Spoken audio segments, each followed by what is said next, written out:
10 seconds.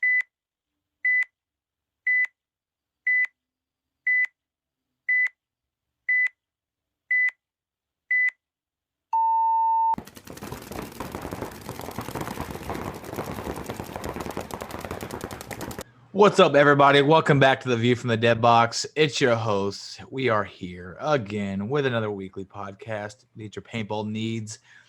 What is going on, Michael? Wow, you caught me off guard. You just fucking threw us right into that. One second I know we're talking about you unwrapping candy on the podcast, and then you just put us into it. And then we got this right here. And we got this right here. A little bit of what I'm gonna guess Mountain Dew.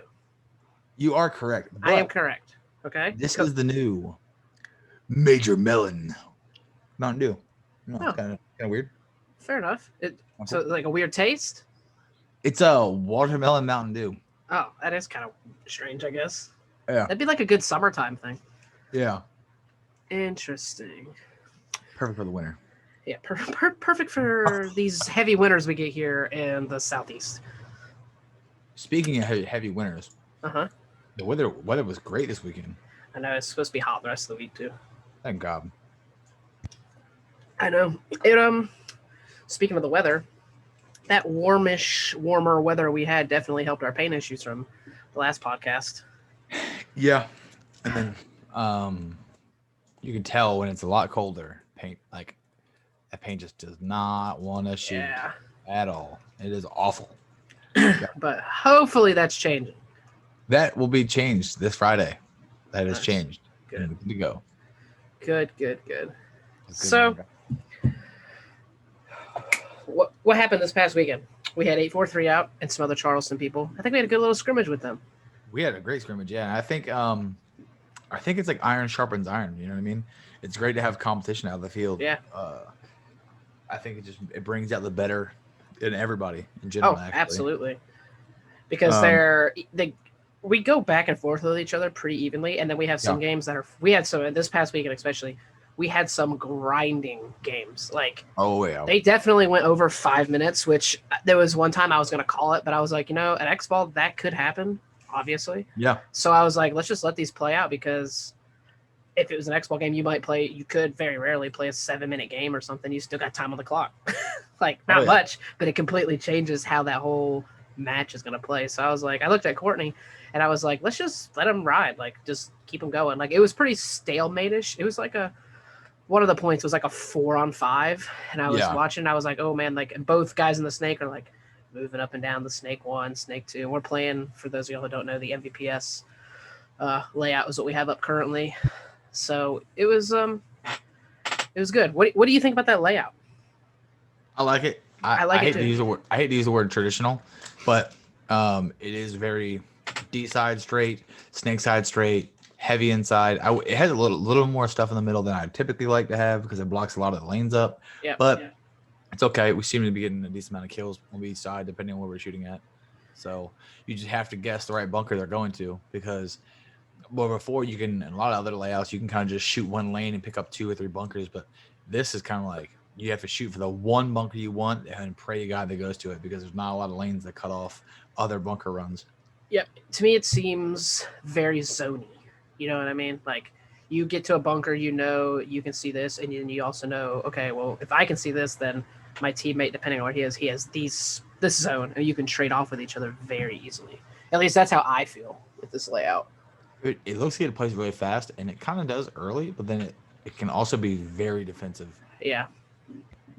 Especially, I think that has to do with the brick being offset like that, and it puts a bigger hole on the snake side, because obviously that brick in the middle favors the D side. So I feel like more kills are coming from that snake side off break early, because I feel like it's easy to make a 200 run or even a 300 run. I say easy. It's not easy, but you know what I mean? Like, easier to get down there. But I also feel like if that guy gets to a 200, he could get stuck at that 200, because there's 2 bunkers from the D side that can stop that, and he just stays on his gun, and you keep that one guy right there, and then let your teammates pick everyone else apart. I've seen that happen quite a few times this past weekend. But that's, granted, only 2 teams playing it, so some other teams might play it completely different. I felt like it's gonna come down to honestly who can either get up the field and bait somebody into making a bad move Yeah, and I would capitalize agree. on that, because that's basically how it's going to be. Get up in your spots, win a gun battle, one, and then get somewhere where you can just lock something down and just bait it and pray that somebody makes a terrible move and runs through to Yep. take a bite, and you just pick them up, because Yep. you can. There's definitely a lot of bunkers in that field where you can play quote unquote zone and make it look open, Yeah. and you're just baiting, waiting for a move. Yep. Especially like I said, that X, the brick on that side of the field, and it's so easy to get to that bunker. Like I think every person I don't think we've shot anybody going to it off break, and I don't think we lost anybody going to it off break. It's like a cakewalk. Last week when me and Shane decided to shoot it 2 games, we shot the player both time going to it. Okay. We were having issues trying to stop it, so we just told ourselves like, all right, we're just gonna shoot it this time ourselves. Yeah. Take it out of the game. That works. But again, you have to shoot that bunker, like, you know what I mean? Like, yep, you're giving up something else. Yeah. So interesting. Well, I like the way it plays. On paper, I wasn't too sure if I'd like it, but after playing on it for 2 weekends now, I very much enjoy it. But so what do you think? And you're not seeing these as much as you used to. And I know we've all done deals on like PB Nation, for example, or Facebook. Do you feel like scamming is more of a problem now, or was it more of a problem back then? No. I do too. You know what? No, I agree with you. I mean, you can change your answer. That's fine. I think it's more of a problem now, and I think it's. But maybe it's not. Maybe it's just now because there's a lot more. It's more public. I mean, that could be it too. You know. My thought was like I figured it would have been more rampant back in the day, but I just feel like every time, and everyone's in them. We're in a million different buy-sell trade groups on Facebook. There's literally multiple times a week, 2 to 3 at minimum, you'll see someone who be either putting someone on blast, and it's either a simple mistake like post office fucked up or whatever, and then sometimes the dude straight up steals a gun from someone. Like I did PB Nation for years and years and years. I have 85 positive feedback, no negative, no neutral. I never had an issue with anybody, and it was way less face to face. And now Facebook is very face to face as long as people are using real accounts, and it's like all over the place. It just, I don't know. I think it's weird. Yeah, I just think a lot of people didn't really know about PB Nation, so you never knew if they were getting scammed or not. You know what I mean? I mean, I guess. I think now you get scammed on Facebook, you can like tag the guy and everybody else, and you just post all of it. You know what I mean? Like this guy here's the screenshots. It's so much easier now to say if you got you got. You know what I mean? Yeah. Have you ever got? I have not got. I have not got either. I'm pretty ungullible. You know what I mean? Yeah, I mean, I'd like to think I am too. I don't want to say people get scammed because they're dumb, but sometimes people get scammed because they're dumb. You know? Yeah. But we had people are pieces of shit. People will like let you pay and then ship it off and then just boom get you. That's Got your brother. Straight up dirtbag. But one of our old teammates, Nick, this had to be 2009 or 10. He had like an old pro stock, and a dude was trading it for like an invert, or he was going to trade it for an invert mini. And at the time, it was like a good deal, like in his favor. Like it would have given him like $100. Now it's probably complete opposite, honestly. But he did it. Invert mini never fucking showed up, and we told him, we knew that was going to happen. Like the dude had no feedback or anything, and that's what I feel like Facebook is missing, is some sort of feedback system. Well, but I mean, they have that I think in the regular marketplace. But I don't think, obviously, like in a group, they don't. But I wish there's a way to carry that over. Just how you would do on PB Nation, where you have your green and your reds, and hopefully you have a shit ton more greens than reds. But and Can he got scammed by a gun too by doing the stupid Western Union thing. Oh god! Where that was the only way. And we were like, Shane, don't do it. He goes, yeah, but if I get it, we're like, yeah, if you get it. If not, you're at $120. He goes, but if I get it, I have $250. And we're like, okay, do it. And obviously, he Western Union that guy $100 and whatever and never saw that fucking gun. We were like, you dumb. Yeah. Just don't. I mean, it happens to everybody. It does. I mean, people make mistakes. And what about the gun raffles? How about those people? What do you think about them? I think they're good. I don't have a problem with those. I don't either. You know, I would like you to explain the penny raffle thing a lot better than you did. I know we touched on like Oh, one yeah. time a long time ago, but I would really like for you to touch back on that because I think it I mean, it's kind of a scam, I mean, but you do get it is, but it isn't. You're getting the winner is getting their product. yes. I mean, I guess so not calling anybody out, but there was Tech PB was around for a couple years, and he was like a competitor to PB Nation, and he started his marker bids thing, and it's basically, I don't know, some people listening probably know what marker bids was, but the penny auctions, it was a penny auction site, but for paintball. So a penny auction is where like they'll put a TV up, and you'll see the commercial on TV where it'll sell for this flat screen TV sold for $30.75. Well, you pay for your bids, so each bid is $1, but every time you bid, it only goes up a penny.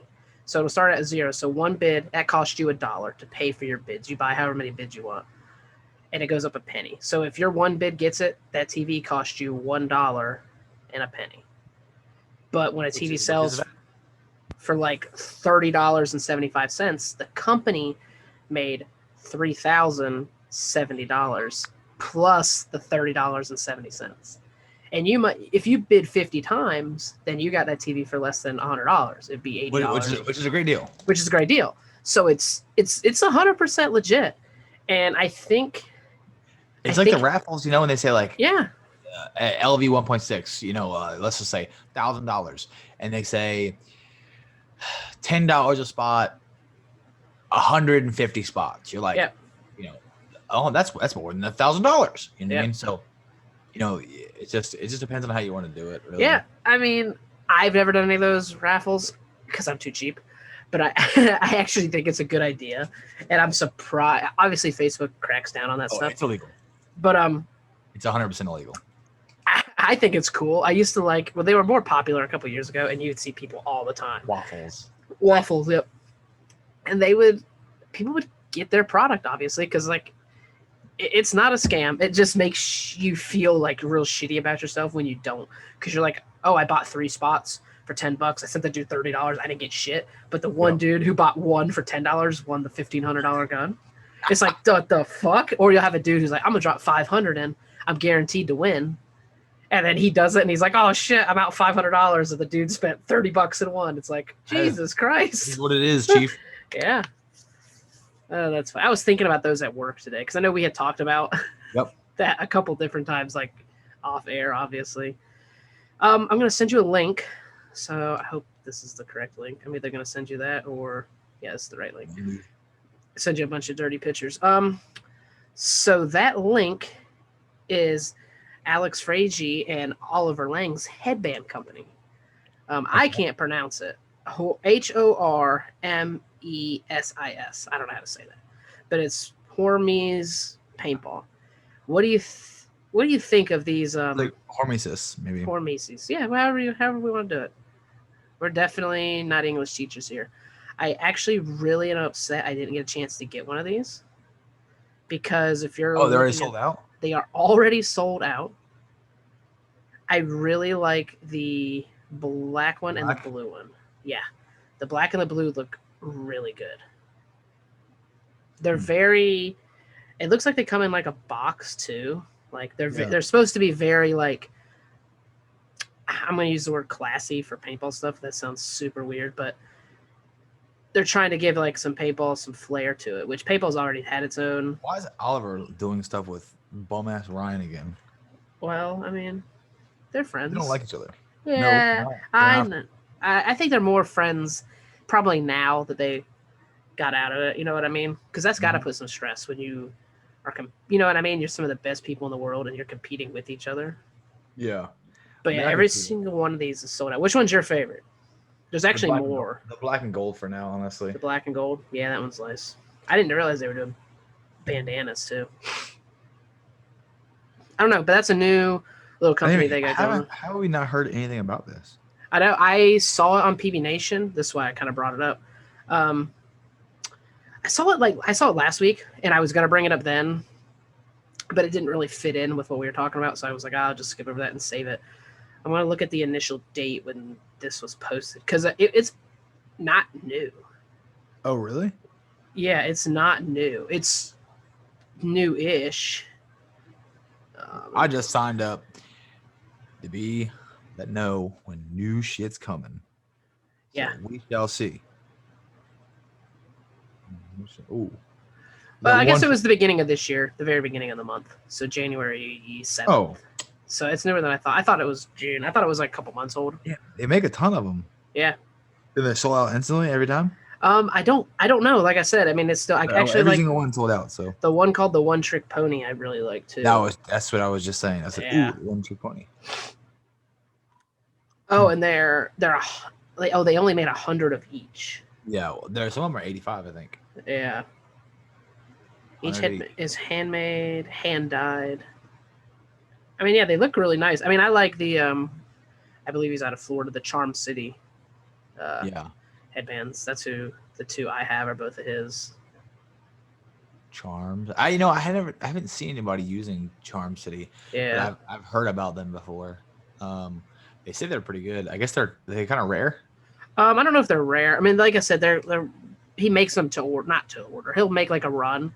Like the one I have, he made 3 of them. So there's only 3 like that, and they were made off the same American flag. So each one is a little different. Like he used one red bandana, one white bandana, and part of an American flag for each one. So you got a different part of the bandana, a different part of the flag, whatever. But that's the only 3 he'll do like that. So they're all unique, and they weren't overly. It was like $60, which I mean for the stupid paintball headgear isn't bad. I don't think, because I know people pay stupid money for their sandanas. Oh yeah, a lot. I mean, if a guy's wearing a bandana around his head, you should probably be worried about what's in his pocket. Wait, how's that go? What did he say? I don't remember. That guy said something like, by telling what the sandana he has on, he's got thick pockets or something like that. Yeah. He's got them deep pockets because he's got that like classy sandana on. Yeah. Like what? So I also noticed, again, I'm guessing you're going to stick with it. You didn't shoot the Twister this weekend. Are you selling it? Well, I'm waiting for the damn adrenaline Lux to come out. I hear March is the talk. Oof. March 1st. I guess it's not that far. It's a month. I just feel like I'm more comfortable with the Lux. I should probably just grind the Geo4 because I really and Jamie. I think I'm not saying he will switch, but Jamie shot her Geo, and he shot like five shots out of all from the distance. Yeah, it was like, what gun's this? I'm like the Geo4. He's like, looks like a CS2 or like a CS1 or something. I'm like, yeah, it's kind of like a hybrid. He's like, huh? And he's like, shoot some more. He's like, so yeah, it looks just like other ones. And I'm like, yeah. And then that's when we had just fucking awful paint. Yeah. But he's like, man, I was excited. I shot it. It shot like really smooth, really accurate. It's flat. He's like, I shot it some more, and he's like, I was just like pumped up to get into a game with it. He's like, and the paint was just god awful. I'm like, yeah, it's not a way you want to test a gun the first time out. No. Sure. He's funny though. He's liable to be like, well, I'm getting a Geo4, and then he'll sell his fucking Lux and be like, well, I got this now. Like he'll run that gun for 4 years. Once he finds something he likes, he's like, okay, I'll get that now, but I'll just beat the shit out of everything else until then. I tried to get him on the podcast, but I was a little late, and he had some stuff to do today. Yeah, well, I talked to him at practice about it. He's like, I might need some drinks. Yeah. Before I get on, I'm like, yeah, you would be the first. No, definitely. And I told him he could probably do it from his phone because I don't know if he has like a decent computer. He could always come to one of our houses too, but yeah, I mean, yeah, worst case, yeah. That'll let everybody get a good opinion on like some pro paintball because he's a lot better at it than we are. That's for sure. Matt says he's like professional at pro paintball. Matt Stro. He's like, Stro knows all the moves too. Maybe we do both of them. Well, maybe we have them both on at the same time. Yeah. Because he texted me today. He's like, when y'all going to talk about some pro paintball? Like, you're missing pro paintball. And I said, yeah, we're going to have Jamie on like soon. He's like, your boy knows all about some pro paintball. And I said, probably not. He's like, I guarantee I know more than you. I'm like, well, dang, this ain't shit. I know, right? So but yeah, he acts like he knows a bunch. So Okay, well I have maybe to get them all at the same time and I might create a group chat, blow it and up. maybe we can do that next week before the MVPS. That'll give everyone, all the teams traveling to MVPS, something different to listen to. Yeah. So, did you have anything different? I was just kind of going through some of my smaller topics on my phone. I hit up the gun waffles, The waffles. Oh, the people dude. getting scammed. I think that what about these uh, these mech frames coming on the electro guns? Is this going to be a problem? Absolutely, I think it's going to be a problem. And well, let me rephrase that. I think it's going to be a good problem. Because how the rule book is written now, those guns are legal, and they are shooting higher than the rate of fire. How I've read, okay, I say legal now. I haven't read a rule book in quite a number of years, so I believe you're allowed uncapped mechanical. Yes. So I don't think it's a problem, but I think everyone's going to be doing it, and I think you're going to be seeing all these tournaments where players are going to be running these mech frames. It might not be every player. It might be your bat guys might do it, so they can shoot super fast off the break. But might have your guys in the snake who are going to be down, who want the trigger assists. You know what I mean? So they don't have to. They can just cruise. You know what I mean? Just steadily walk the trigger and get their rate of fire cap, and they'll know it's a consistent. Whatever we're shooting now, 12 balls a second or whatever it is. I forget every year, but yeah, I think it's a good problem. But I think in a year or two, you will see a rule change where those might not be allowed. What about you? What do you think? Um. Yeah, I think it's going to be hard to limit. What you call it? It's going to be hard to limit rate of fire on mech, but it's almost getting to the point where mech isn't mech. Like I feel like if you're using a Lux or a CS2 with a mech frame and shooting 15 to 17 balls a second, is that really mech anymore? I mean, I know it's mechanical trigger, but it just doesn't feels like you're cheating, which I love. Like it feels like I haven't, but I feel like mechs should be like Tittans in A5s and autocockers and automags and stuff like that, right? I feel when you say the word mech, I feel like it's a mechanic. Like, shit is all moving. You know what I mean? I don't Yeah. know. I guess it's because I grew up playing with autocockers for so long. Yeah, but didn't that they have? We were talking about this a little bit this weekend. Wasn't there an EMAG or whatever that could shoot really fast back in the day, and it was considered mechanical? Yeah, there was a the Automag RT and stuff had like a retro trigger, like a valve behind the trigger, and then you could literally sometimes pull it slow and kind of like hold it in a sweet spot. You remember the old auto response triggers on the Uh huh. 1098? Yep. Similar design. Okay. And you could do something like that. You can adjust it, and then it would kick back, almost like a bump stock on the gun. Interesting. And Okay, that makes it sense. would shake, and the gun would shoot to firing. Basically, it was kind of cool. It's one game, one gun I never ever owned. Dad got into them. I shot one, and then one of the players bought it from him, the RT Pro, and we put the level 10 kit in it, where you could stick a dollar bill in the breech and pull the trigger, and it guaranteed it would never ever break a ball ever. You could stick it literally a dollar bill, stick it into the breech, and shoot the gun, and the bolt would stop on the dollar bill. It That's was insane. wild. It was insane. Yeah. Um, but I never got into that gun, and they were super big when I was playing. Yeah. All the E-mags, we can switch them from mechanical to electronic. Yeah. And we had the whole team that was in Savannah that all shot the E-mags with warp feeds and halos. So, God, I know we talked about warp feeds before. Yeah. I kind of really want to get one and then just set up a gun for it somehow. It'd be fun. You'd get so many looks. Yeah, just to troll people, like take it on a scenario and just troll people with it. Yeah. Well, see, that's what I think this mech stuff is good for. I mean, obviously, these 10-man tournaments are amazing. I've said it before, any paintball is good paintball. You just want people playing.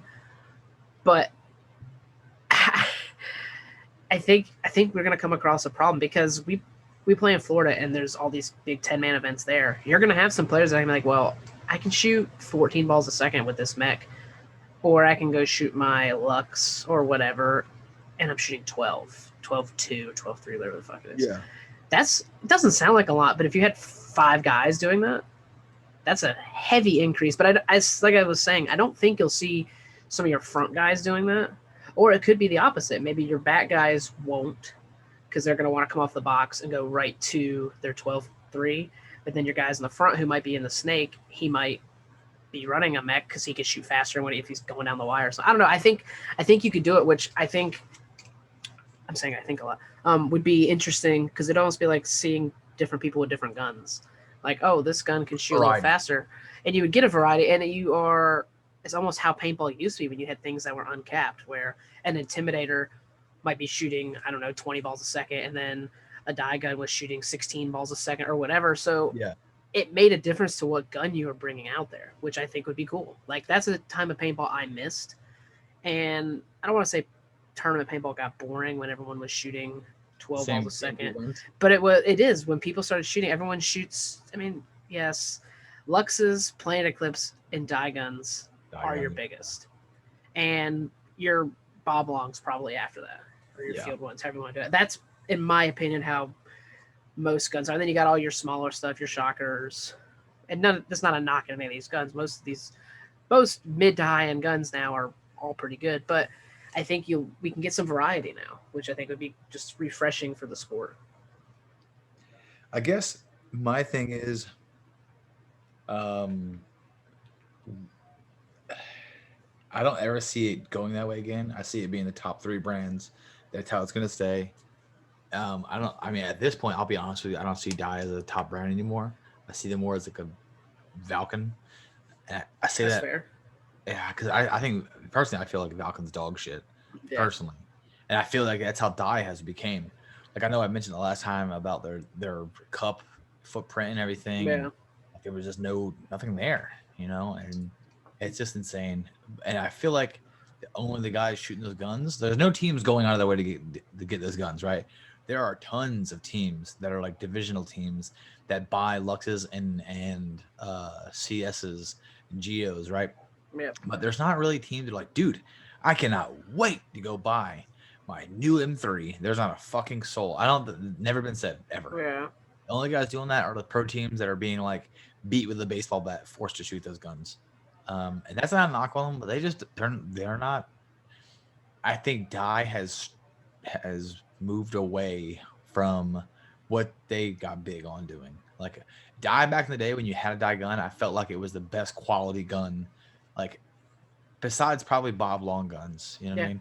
Because Planet Eclipse, they were, when the Eagles first came out, they were kind of cheap. Yeah, no, they weren't what they are now. Now, Lux, when they came out, they were like god tier. You felt like when you bought one of those when the one came out, because it gun talked to you, and it just did a whole bunch of really wild shit that wasn't around the sport then. But it definitely didn't feel like Die. Like, when I was in the DM phase. We shot DM4s. We skipped 2 seasons, and then we were sponsored by Die in 07, 6. 06, we shot the 7s, and we had Die everything in 07s. We shot DM7s, and they were amazing shooting guns, and I absolutely loved them. And then I shot DM9 for like a half a season, and then we shot Eclipse from here on out. And then once the Lux 1.0s came out, I never went back. I shot Lux every way up until now. And then I just, as of recently, got a whole bunch of like random guns that I wanted just to test. Got a couple Forces. I got a couple like Twisters, some Geos, 4s. What else? Like just guns I wanted just to get because I could, and just check them out. But I'd still find myself falling back to what it feels natural to me, which everybody might feel different. Some people love the way it feels, sure, which is perfectly fine. They're amazing guns, but I don't know anybody that would take a Die gun over anything else.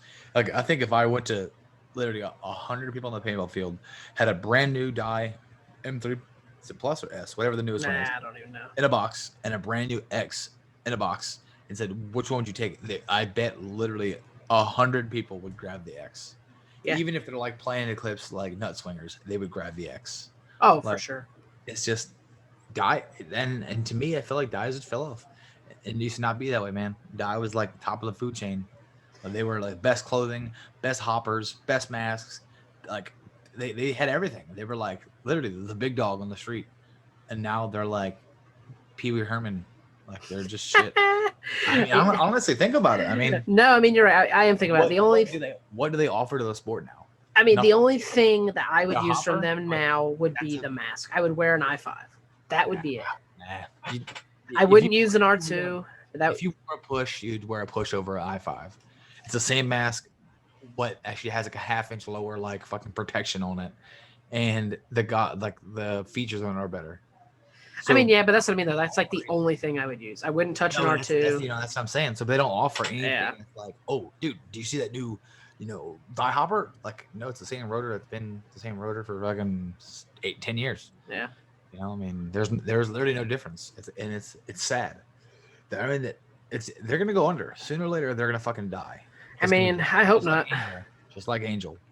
Angel didn't want to change their ways. I say Angel's WDP, but yeah, they stayed their way forever. Stuck to their colors, and just they did not. They had a following and did not want to change. And then everybody slowly faded away, left them, and went to the new piece of candy. And Angel died. Like that's why they're not around no more. And same thing with Bob Long. But yeah, I mean, I can't say that. Bob Long ventured out into a lot of really weird shit. Actually, well, and he was always steady. Yeah, you know what I mean. He never was. I don't want to say never was. That's bad. He was never die big. You know what I mean. He was big for sure, big. Oh, but then he faded away a little bit, and then like Planet Fix. But it was a constant, which was fine. You always had a core group of players who would get his guns, and I'm shooting one now. Never really had problems out of them, honestly. I did. I had problems out of the 3 I owned, but those were like the only problems that anybody ever had. Like I'd go to everybody else, and they're like, mine shoot great. Like my Mark was shit, my G6R was shit, and my Vice was shit. G6R probably my fault, but everything else was not my fault. But other than me, you ask people if it's a great gun, and they're going to say, yeah, it is a good gun. And Bob Long guns still hold a very high resale value on the market. Well, that's what I was going to say. The G6Rs. Old G6Rs for like $1,000 plus for like certain body style G6Rs. It's crazy. Yep. I had a standard. Your dad got it for me, and we got a pretty good deal on it. And when I sold it, 2K6s or 7s, whatever the little tiny ones were. No, not those. I had a G6R. Your dad got me one of those. Oh, sorry. It was a 2011 G6R. And I thought you were talking about the Timmies. No, I didn't have one of those Timmies. Because they beat those into the dirt, and they played on those things for years. So we had a different board and all those they all got. But my G6R, I made money off that when I sold it, and I had it for like 2.5 seasons. And like I ended up trading it for like a Geo 3, I think. And I was like, wow, like I still made money off this thing. Like, yep. It just was weird taking it apart because that body is actually split in the front. Like, I don't know if you've ever paid attention to, because I don't think you ever had one. No. Like, if you take the grip frame off and the eye covers, like the part where the reg is separate from the rest of the body. Like your body's in 2 pieces. It's kind of crazy. Huh. It was nice to clean, but I don't know. How did we get on the gun conversation? Talking about die being dog shit. Yeah. Die being dog shit. Okay, that's fair. I was trying to think you're talking about so the last die gun you owned that was new was what? Was that the DM8, DM9? DM7.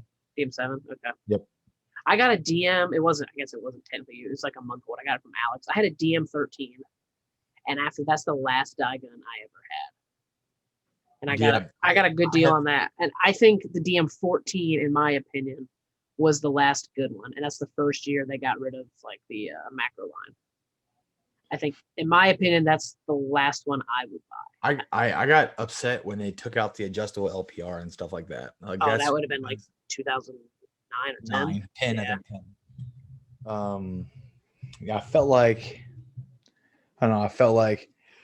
I like guns I can tune. You know? So, and that took my adjustability away. I understand why they did it, because morons get them and they don't know what they're doing, and they adjust the gun and they throw it out of whack, and it gives the gun a bad name. I 1,000% understand. Is it something I agree with? No. I think it should be recommended like, hey, listen, like in giant stamps on the gun, if you do not know what you're doing, do not touch this gun. You leave it alone. It is adjusted out of the box to shoot perfectly fine. You know, I don't know. Yeah, you're probably right. I spend you more than me so now, but there's so many times I would just fixing people's guns. Yeah, grab them, reset them. Let me see Yep. what you did. Oh, I had it. Shut the fuck up. Let me reset it. Yep. LPR all the way in. 2.5 turns out. Shoot it. Cool. Air the gun off. Pull the bolt out. Lube the bolt. Put it back in. Check it well. Oh, 14 on the dwell. Put it back in. Air it up. All right, here you go, dude. Yep. Leave it alone. Don't touch it again. Like, don't touch it. Adjust the HPR whenever it needs some chronoling. That's it. Don't touch anything. But if I turn the LPR down, it'll shoot smoother. You are right, but you don't know what you're doing, so don't touch it. Yep. No, you're. That's why you couldn't play the last 2 weeks because your gun didn't work. And then they're pissy. They're like, "Oh, people sucks." No, Yeah, you're dumb and fucking shit. Yeah, it's you. You Yeah. don't know what you're doing. You don't have any tools. You don't have any equipment to adjust any of this shit. You're just blindly adjusting it. Yeah. Like, you don't know what the correct measurements are and like adjustments that need to be done. Like, oh, the gun's doing this. Oh, it's because my LPR is too low. Oh, it's doing this at first ball drop off. Oh, LPR. Oh, let me tell it dwell. Oh, it's just gun turn on, gun air on, gun shoot, gun pop, gun good. Like that's all they know. Yep. They're literally monkeys with guns now. That's what they are. Speaking of first shot drop off, I had it with that force, and then halfway through the day, after I got off the phone, I had it again after it sat for about 40 minutes. Just the first shot, nothing else. So I'm gonna end up having to give that gun a little bit of a heavier service than I have been, but just thought it was interesting. I was told I'd never break paint and never have issues. Yeah, not a big issue, but I definitely break paint, but that's still the paint issue. Yeah, well, we're breaking it in our pods and hoppers when running. Yeah. So I picked up someone's broken pod and dumped it in it yesterday too, which was fucking great. I not dove in, but like slid in, and I shot my 5 pods I had, and I looked down, and there was what I thought was a full pod, and it was a full pod, but I grabbed it and threw it in there, and then I started shooting. I broke a ball, and I looked at my loader, covered with paint. I was like, damn it. Yep. But well, did you have anything else, sir? That was a little bit of a different topic we had there. Yeah, I kind of went off a little bit. Yeah, it'll be nice once we're playing some tournaments again. We'll be to have some more. But well, I think next week I would like to probably get on the pro talk here. Yep. And we'll try to get both of those. There's a lot of movement going on right now in the pro game. Oh yeah, it'll be fun, especially if those two know what we're talking about. So we'll have to do a little bit of research, but we'll hopefully have Jamie and Strohmeyer on here and have them give y'all an education. Yes, sir. But all right, I will take us out of this. Thanks for listening, watching. Even though you can't see our beautiful faces, my cheap ass ain't got a webcam yet. My cheap ass might not get a webcam. I don't know yet. But people keep liking the Facebook page. Random people buy merch. We're still selling 2020 committed T-shirts, which that's fucking awesome. And we will catch you guys on the next one. Peace out. Later, boys.